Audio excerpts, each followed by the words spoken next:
It's not a lovely day for it. It's a terrible day for it. If you force people to have the emotions you want, then you've turned them into robots made out of meat. Where is it? Where's the blackberry? You've gone too far this time.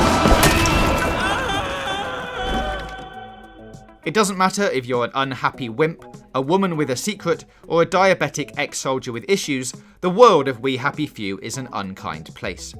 Each of the stories you play through are dark, with echoes of the best Black Mirror episodes, but each will be subtly different thanks to the shattering pasts and different skills of its heroes.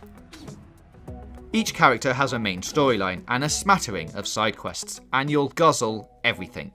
It's one of those games, like Dishonored 2, where you're distracted by every room, every ruined house, and anything that looks a little out of the ordinary because it might just harbour another nugget of twisted environmental storytelling. Where are you? It's up there, isn't it? You start out as Arthur Hastings, a propaganda merchant who stops talking the compulsory antidepressant Joy, it's even pumped into the water supply, and goes looking for his brother. It's a world where Britain apparently agreed to give up its children to Germany at the end of the war, and one where stiff upper lip became mandatory, and where his intellectually disabled brother was taken away. To survive, you'll need to learn to craft with the scraps you can scavenge and steal, to fool the people and machines that hunt downers, and to fight to the death with an umbrella. This is Britain after all.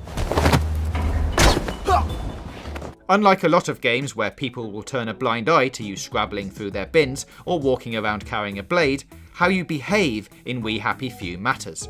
Not just that, how you look matters, and even if you can fake it. There are downer detectors dotted around towns and in people's homes ready to catch you, making you always on edge.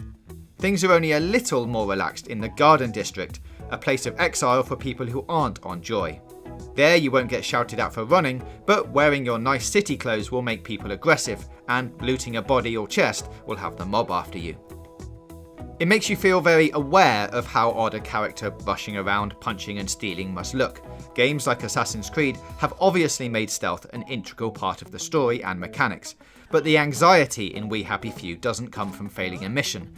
It comes from being publicly humiliated, called out as different, and chased and screamed at until you can find a safe place to hide from the bullies. Fire!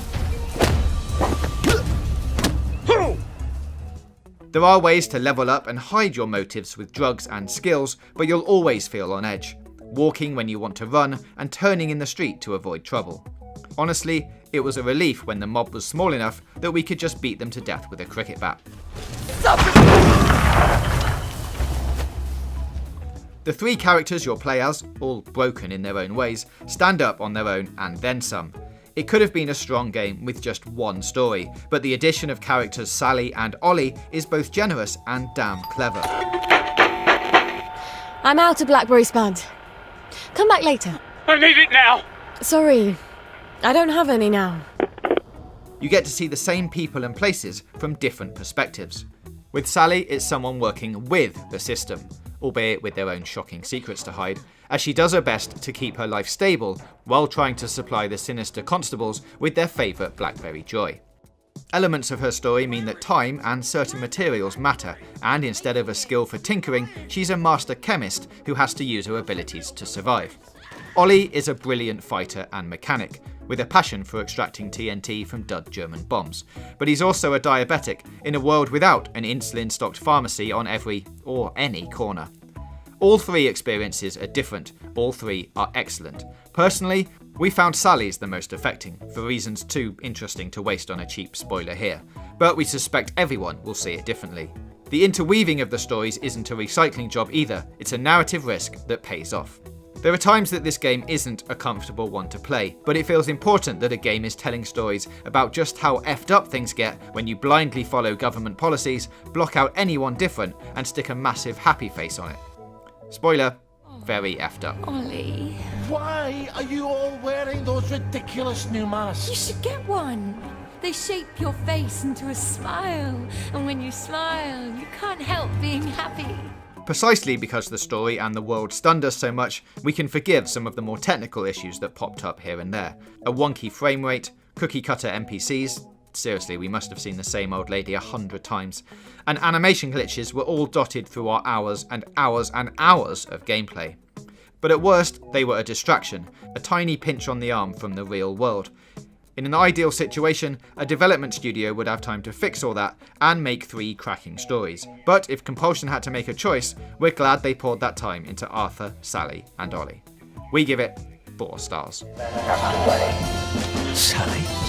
Arthur, we're practically the only 2 people in this entire city not stoned out of our minds on joy.